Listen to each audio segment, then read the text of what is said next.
যে ইয়ার জন্য ওই যে চশমা তোমার চোখেই। কি পরিমাণ সংসারের চিন্তা আর দায়িত্ববোধ থাকলে একটা মেয়ে হয়েও কিভাবে রিক্সা চালাতে পারে তা এই আপাকে দেখে আমি আজকে অনুভব করলাম। আমি আফরাকে স্কুল থেকে আনার পথে দেখলাম এক আপা রিক্সা চালাচ্ছেন, তো ওনাকে নিয়ে আজকে বাসায় আসলাম। তো আসার সময় আমি চিন্তা করলাম যে একটা মেয়ে মানুষ হয়ে একদম লাস্ট প্রান্তে যখন চলে আসে যে আমার কিছু করতে হবে, তখন মনকে যদি স্থির করে সে যে কোনো কাজই করতে পারে। আর যে কোনো কাজ করতে কিন্তু লজ্জা নেই, বরং জীবনে চলতে গেলে টাকা এমন একটা জিনিস যেটা আপনার প্রতিটা মুহূর্তে প্রতিটা সেকেন্ডে আপনার প্রয়োজন হবে, সেটা যে কোনোভাবেই হোক। শুধু সৎ উপায়ে টাকা ইনকাম আসলেই আমি মনে করি সেটা সবার জন্যই ভালো।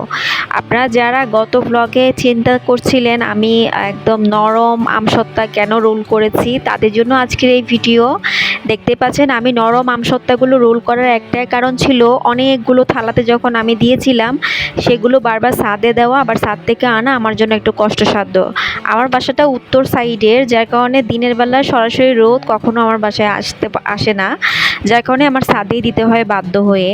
তো সবগুলো যখন মোটামুটি রোল করতে পারছিলাম, রোল করার পরে আমি প্রতিদিন একটা থালা ছাদে তুলেছি। 2 দিন দেওয়ার পরে একদমই শক্ত হয়ে গিয়েছে এগুলো।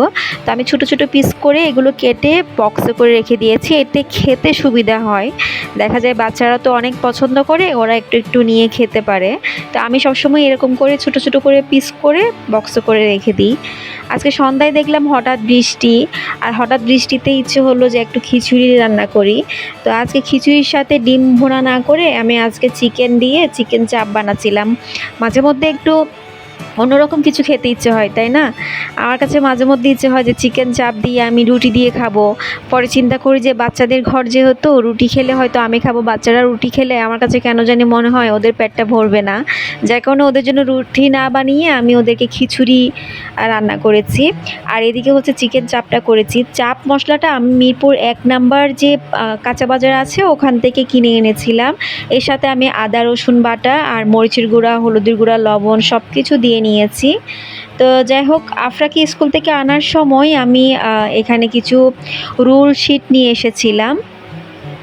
তো এই রোল শিটগুলো হচ্ছে আমি আজকে রোল বানাবো, একদমই সহজভাবে রোল বানাবো। মাঝে মধ্যে দেখা যায় আমাদের উপর অনেক দায়িত্ববোধ থাকে, কিন্তু ওই যে মানে করতে ইচ্ছে হয় না, আমার আজকে ইচ্ছে হচ্ছে না, যে মানে ইচ্ছার বিরুদ্ধে গিয়ে যখন কোনো কাজ করতে যাই সেটা একটু শর্টকাট ওয়েতে চেষ্টা করি করতে।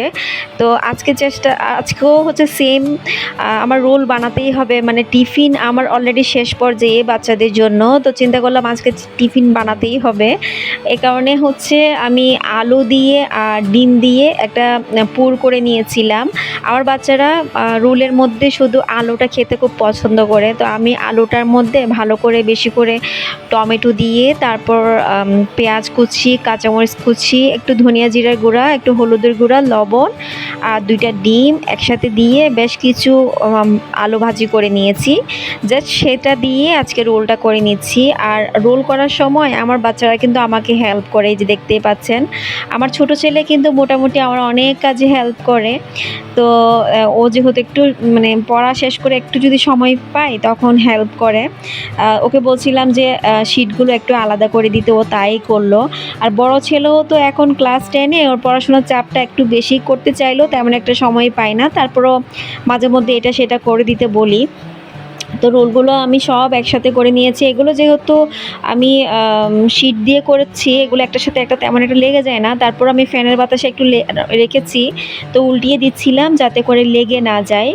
তারপর এগুলো আমি ফ্রিজে রেখে দিই। বড় ছেলের পরীক্ষা চলার কারণে ইদানিং দেখা যায় অনেক রাত পর্যন্ত সে পড়ে। সকালবেলা উঠে দেখি যে তার চামচের এই এক্সপেরিমেন্ট, মানে হচ্ছে ডিপ ফ্রিজে সে এরকম 2টা চামচ রেখে দিবে আর ঘুম থেকে উঠে চোখের উপরে এই চামচ দুটো দিয়ে রাখবে, এতে করে নাকি তার ডার্ক সার্কেল হবে না।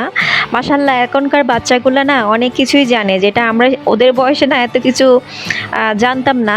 তো যাই হোক, আপনারাও কাজে লাগাতে পারেন। আমার ছেলে দেখি প্রতিদিন সকালবেলা উঠে সে চোখের উপর 2টা চামচ দিয়ে বসে থাকে। আমার মাঝে মাঝে হাসিও পায়, আবার সেই হাসিটা কিন্তু ওদেরকে দেখাতেও পারি না। তো এই হলো অবস্থা আর কি। তো যাই হোক, আমি এখানে রোলগুলো একটু ভালো করে এদিক সেদিক করে নিচ্ছিলাম, যাতে করে আবার একটার সাথে লেগে না যায়। তো আমি তারপর হচ্ছে ডিপ ফ্রিজে এগুলো রেখে দিব। আর যখন এই ধরনের ফ্রোজেন আইটেমগুলো বানানো থাকে ফ্রিজের মধ্যে, এত শান্তি লাগে, মনে হয় যেন আমার শান্তির ঘুমটা আসে। সকালবেলা নাস্তা আর টিফিনের আইটেমগুলো যখন ফ্রিজে সবসময় স্টকে থাকে, তখন কি পরিমাণ শান্তি লাগে শুধুমাত্র একটা গৃহিণীই বলতে পারবে। তো আগামীকালকে সকালের জন্য কিন্তু আমার রুটি বানানোও আছে ফ্রিজে। জাস্ট আজকে হচ্ছে রোলটা বানিয়ে রেখেছি। আর রুটির উপরে কিন্তু আমি একটা শিট দিয়ে নিয়েছি, যাতে করে প্লেটটা রাখলে রুটিগুলো নষ্ট হয়ে না যায়।